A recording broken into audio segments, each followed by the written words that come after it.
Any of you who know me personally, or have even taken the time to watch a lot of my videos from the beginning, know something about me. That is, that I'm a strong proponent of equal rights, both for gender and race, and that I do not take kindly to people abusing other people, especially men victimizing women. In fact, I believe this was the topic of one of my most early videos. However, when I say I'm for equality, let me make it clear that I am for equality. Anecdotally, I've come across so many stories, it would be impossible to fit them in within the time limit I have for one of these videos, of just unfair interactions between men and women. But you know what? Those kind of things happen. What has just blown my mind is, through only a little bit of research, how much I've concluded that the law is completely staggered against men in many situations these days. Now, the reason that I've dismissed a lot of outcriers about this is because generally a lot of the men that you see talking about how the feminist movement have gone too far are chauvinist at heart. In fact, when I began complaining about some of these issues to a colleague earlier, he recommended to me a book, which I have recently read, by one Mr. T. Mitchell Holmes, entitled Women Have Rights, Men Have Responsibilities. I found it interesting because this is an exact phrase I had used earlier in debating how free access to abortions and yet an existent child support system have created a double standard. So I took the time to read the book. And the picture that he paints for men is just as infuriating as women taking advantage of us.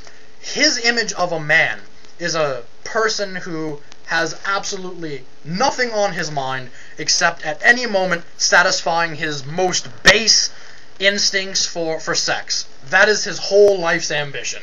And what women have done is taken advantage of that and used their sexual appeal to men as a bargaining chip to take advantage of us. He sees almost everything that limits men's access to unlimited free sex, or at least removing female dependency on men, as an obvious attempt to capitalize on the male constant need for sexuality. Now, I'm sure that there are a surprising number of women out there who are listening to this and saying, well, of course, we all know men are sexual predators. That's what men do. All they think about is sex. Haven't you heard the statistic that they think about it 27 times a second? And how can they have time for anything else when that's all that's on the brain? Well, I don't know about a lot of men out there, but I have some reasonable friends. And the fact of the matter is, I don't think that your average man is completely bound up by sex.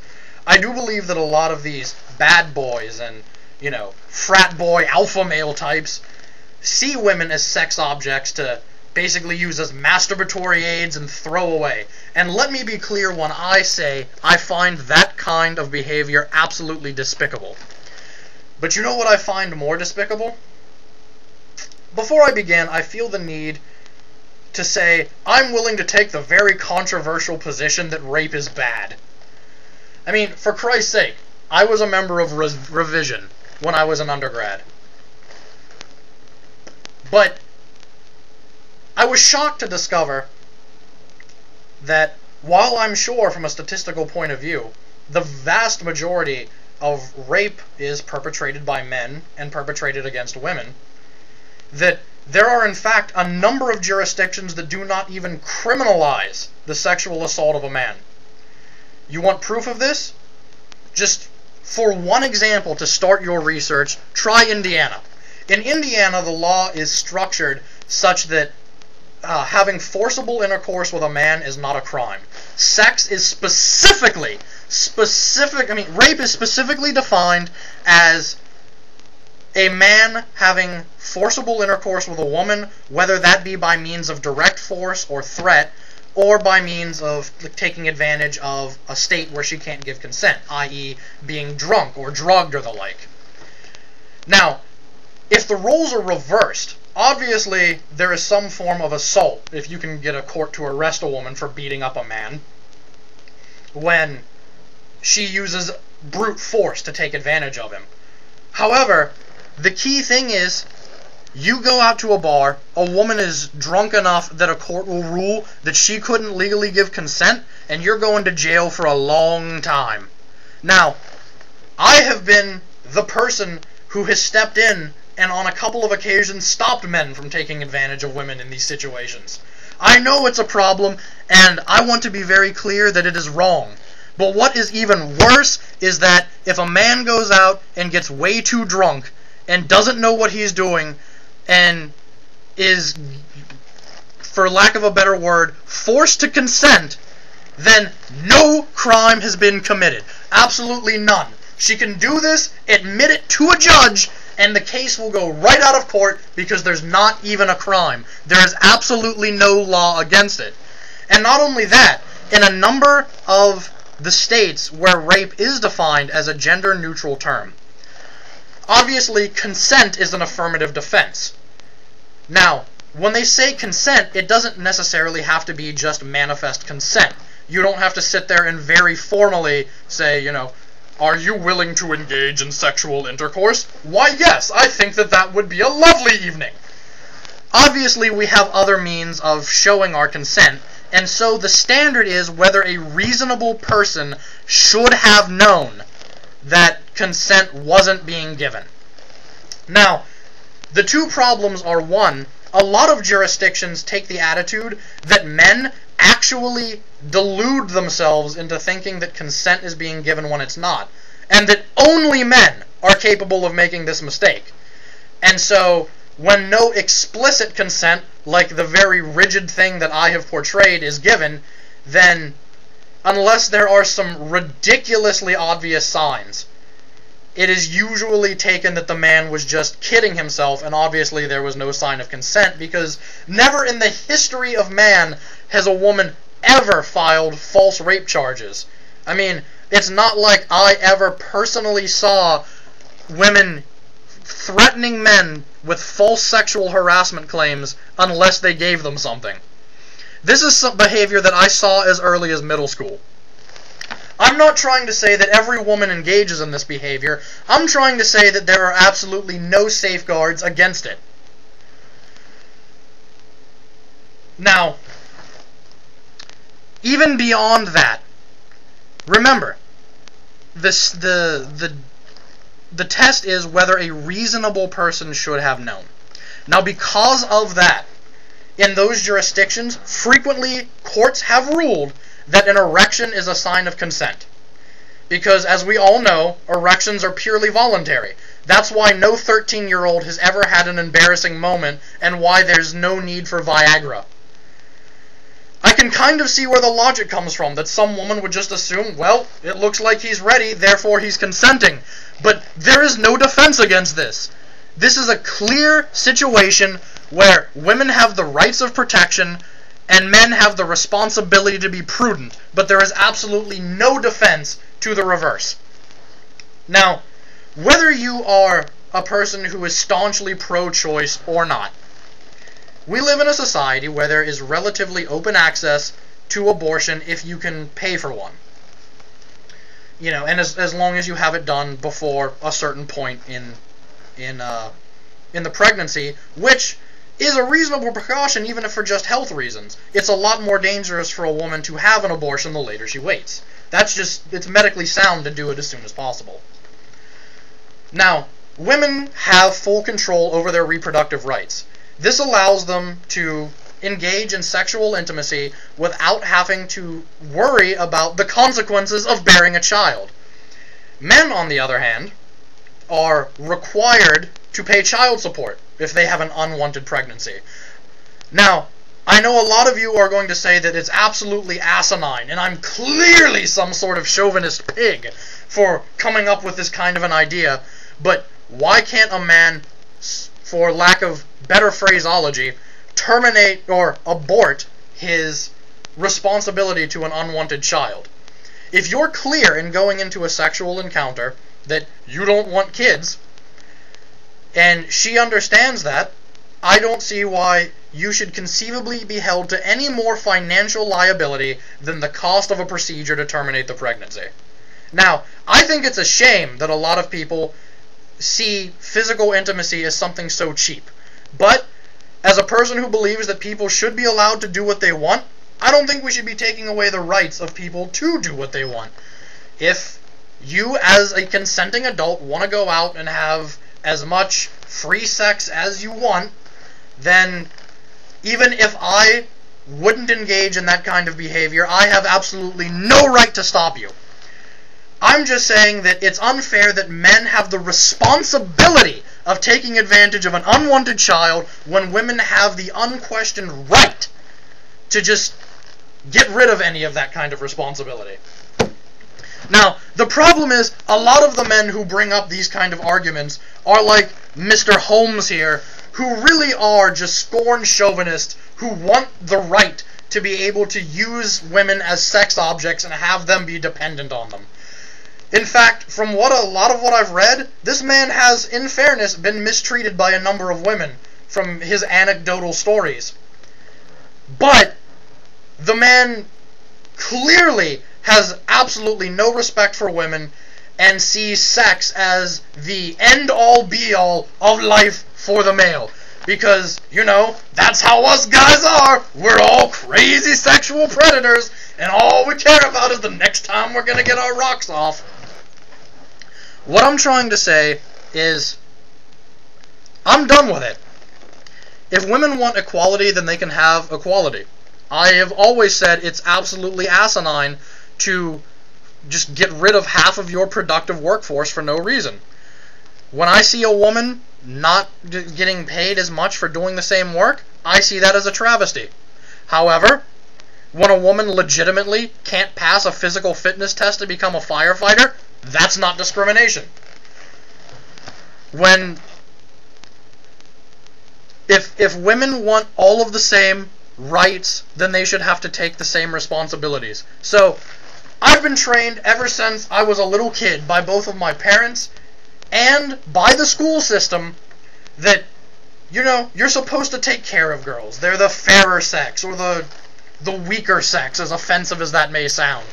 And that we're supposed to indulge their emotional flights of fancy. Well, you know what? If you want to stand on the same footing, I'm not taking special care of you. I've always been raised that when I take a girl out, I should have to be the one to pay. For some reason, that's just been so ingrained in me that I've accepted it. Well, if women have equal access to jobs, why? Why should I have to pretend to be the breadwinner? If you want an interesting anecdote, and I fear I may be going over the time limit that YouTube will allow me, but hopefully I don't have to split this into 2 videos. If I did, thank you for staying for part 2 and bear with me. When I was in high school, one of my closer allies in political discussion, as we were both staunch liberals, was a woman who one day in class pointed out that it was completely right for soldiers that are female to not have to meet the same physical standards as men, because men should pick up the slack.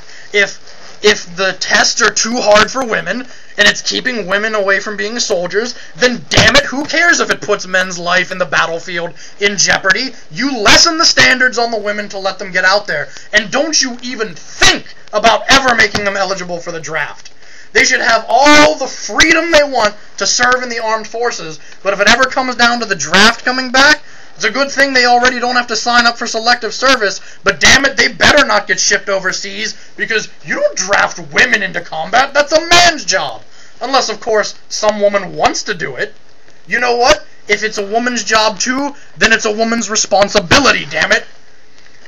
She on one occasion said that women have been oppressed for a long time, and so culturally are not yet used to picking up all of the responsibilities that come with their freedoms. And so, as a real man, any man should be willing to pick up the slack, whenever she falls short of being able to uphold those responsibilities that come with those rights, and just be entirely okay with picking up the pieces, but in no way putting any limits on her freedoms. Now, this is obviously, at least I hope to most of you watching, a ridiculous point of view. Instead of going after that, I went after the issue of what makes a real man, as I've noticed that this is a tactic that most women resort to, especially in a relationship, that obviously you are insecure or not a real man if you can't take care of me in exactly the way I want you to. If you're not making the magical, treat me like a princess relationship that I wanted and I have to compromise, you're not being a real man and taking responsibility. Well, I asked her then, what makes you the judge of what a real man is? And she told me that as a woman, there are certain qualities we look for in a man. And that those qualities that we seek are what constitute a real man. And since the qualities that we women want in a man are someone who will completely put aside their life and take care of me, and realize that the universe rotates around me because I'm the only one who's important, then that's what I'm looking for. Now, there is absolutely no arguing with that point of view. And realizing I was in a debate where there could be no victory, I said to her, very well then, why don't you do me a favor and be a real woman and stop trying to have a political debate and make me a sandwich? Now, while this was much to the amusement of my male cohorts, clearly this was not so amusing to her. But you know what? I'm tired of the double standard. There was a time when child support and needing to pamper women mattered, because they couldn't go into the workforce. They couldn't go out and, if you go back far enough, they couldn't own their own property. They really were dependent on men. There was no strong, independent woman. And I'm glad that those days are gone. It was fucking ridiculous that women who were just as smart and capable of men had to spend their entire life in a man's shadow, scrubbing his dishes and cleaning his underwear, because that's all a woman was allowed to do. But you know what? If you're going to step forth into the world of responsibility and independence, and that's what this is about, it is about independence, then you have to take the responsibility that comes with that independence. And if you're not willing to step up and take it, then you should not have the rights that independence give you. When you grow up, when you go from being a child to an adult, you get more privileges, but you get more consequences, because now you have to face the real world. And I'm sure that now that I'm not going to continue indulging women in their ridiculousness, I'm going to be labeled a chauvinist. And you know what? If you're detecting a little hint of misogyny in me after being treated like this by women all of my life, I think that it's well earned. Now, I will still treat women with the respect they deserve as people, and anyone who doesn't is contemptuous at best. At best. But I am not going to fucking put them on a pedestal when, as society has raised me to do, when I am then expected to allow her a full freedom of choice and clean up the mess afterwards. That I, much like when she decides to buy tickets to the ballet and I have to go, I have to deal with the consequences of her decisions, but not the other way around. And that's fucking ridiculous. Fuck.